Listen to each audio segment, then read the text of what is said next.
Hello everyone. Precursors of Romanticism, part of Unit A of your first paper, which is Study of Periods and Research Methodology. There are 5 units in this paper. The first 3 units deal with the study of periods and the last 2 with research methodology. Now, for study of periods, it is suggested that you refer to the history of English literature so that you have an idea of different periods, and especially the neoclassical and the romantic period, which time and again we will be referring to. So we begin with the topic precursors of Romanticism. Now the very first thing, who are called the precursors of Romanticism? The 18th century writers who show romantic tendency. That is, these writers, they belong to the neoclassical period, but they showed romantic tendency. They are called the precursors of Romanticism. The 18th century is usually known as the century of prose and reason. But in the later part of this century, the neoclassical structure was losing its dominance, and Romanticism was slowly paving its way. In the later part of the 18th century, 2 very important political and historical events took place. One was the American War of Independence between 1773 to 1776.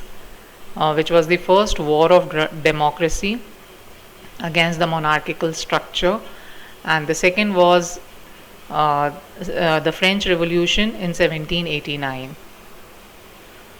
So both these events, they had a large influence on the English sensibility and temper. The younger poets started breaking away from the school of Dryden and Pope,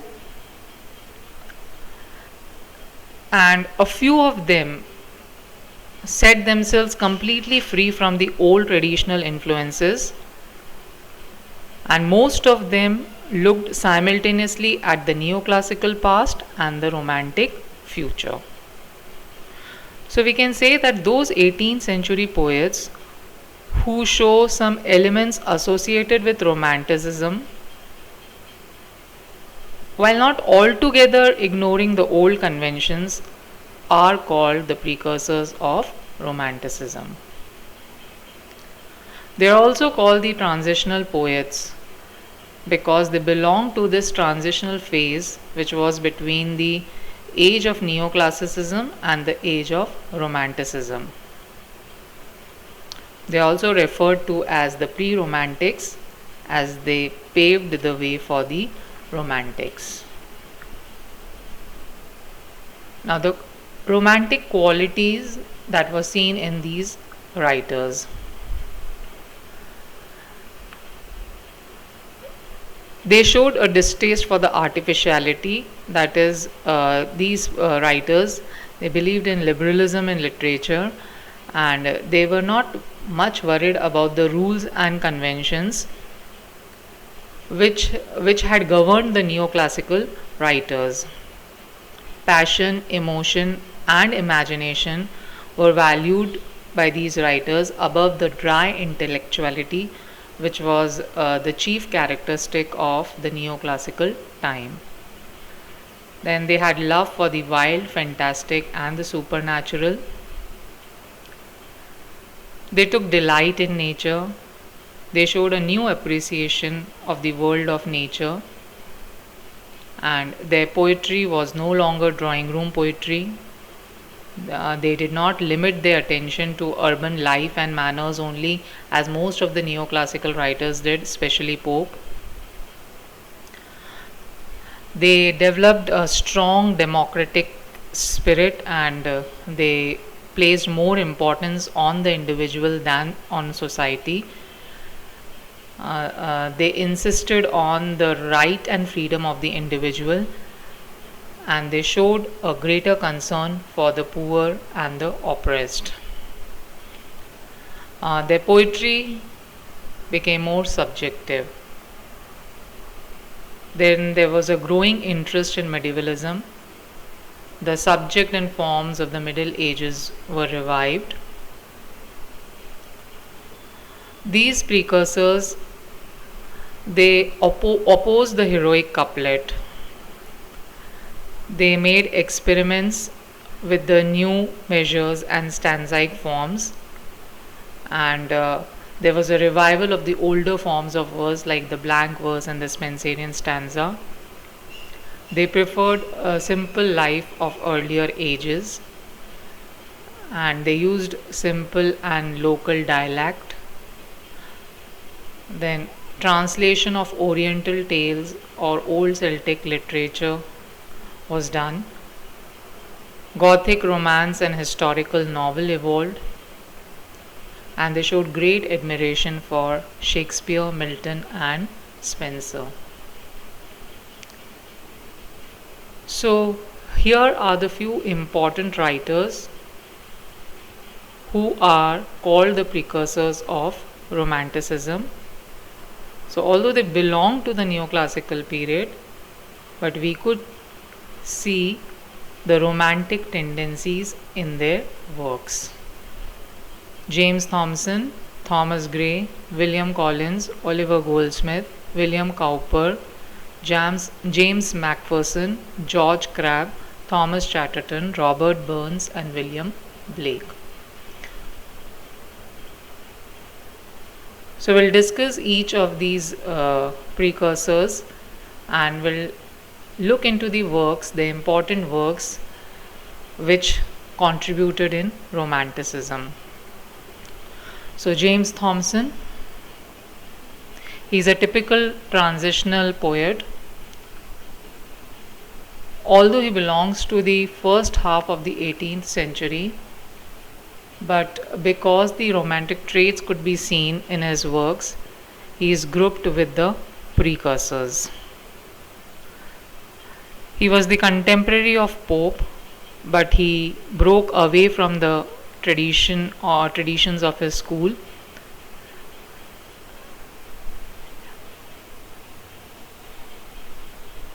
He explored fresh woods, and he was a keen observer of nature, showed deep sensitivity.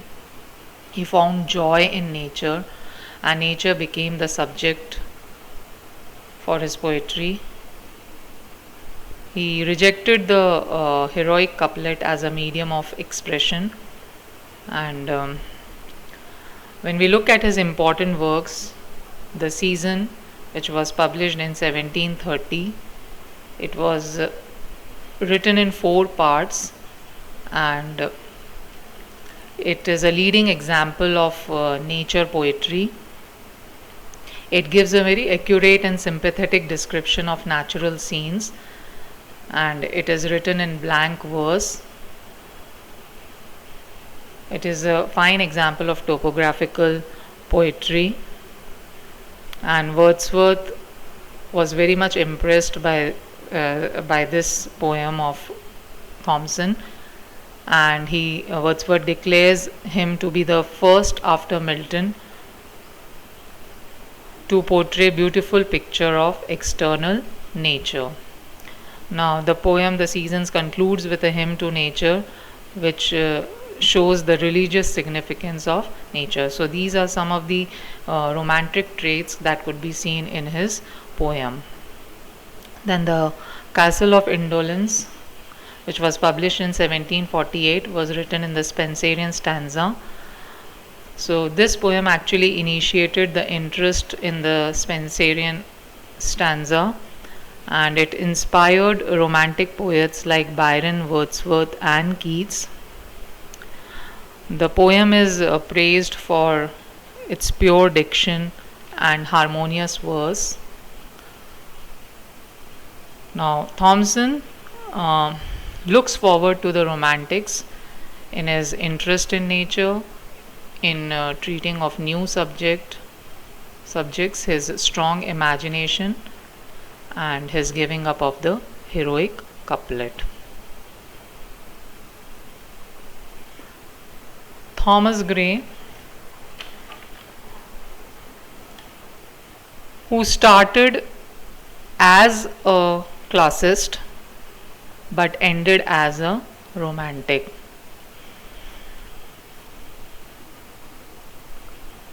His poem, An Elegy Written in a Country Churchyard, is a very fine poem in English literature, and here we see that there are the characteristics from both Romanticism and Neoclassicism. In style and language, it is Neoclassic, whereas in theme and setting, it is Romantic. That an atmosphere of melancholy, there is an atmosphere of melancholy which lends a romantic character to the poem. And melancholy is a very significant feature of his poems. His poetry is full of sorrows, suffering, disease, and death. So the poem, it reflects on the lives of the common men, that is the rustic men and women. And another of his poem, The Bard, which is the first creative work of Celtic revival. It is a Pindaric ode. Now, talking about the romantic characteristics in the poetry of Thomas Gray, we can see that as a precursor, he had no sympathy for the conventional verse. He stood strongly against the bondage of rules, conventions, and customs. He found inspiration in the literature of the past. He had love for nature, medievalism, and he showed sympathy for the weak and the poor. Then William Collins, not much work were published during his lifetime, and his works combines the neoclassic and the romantic elements. He delights highly in the romantic world of shadows and supernatural. He is chiefly known for his odes. His odes adhered to the neoclassical forms but were romantic in theme and feeling. So he is known for his description of human emotions and the vivid personification. Ode on the popular superstitions of Highlands, which although unfinished is considered one of his greatest works, and his approach to the natural world, his treatment of the artistic self, and his inventive language foreshadows the 19th century introspective poetry. There are few other smaller odes which reveal his intense concern with personal experience. And his poems, they display purity of music and clarity of style. So these are the in Collins' work also, the romantic traits could be seen. So today we have discussed three of the precursors of Romanticism. We'll continue with the rest in our next class. In the meantime, go through the history of English literature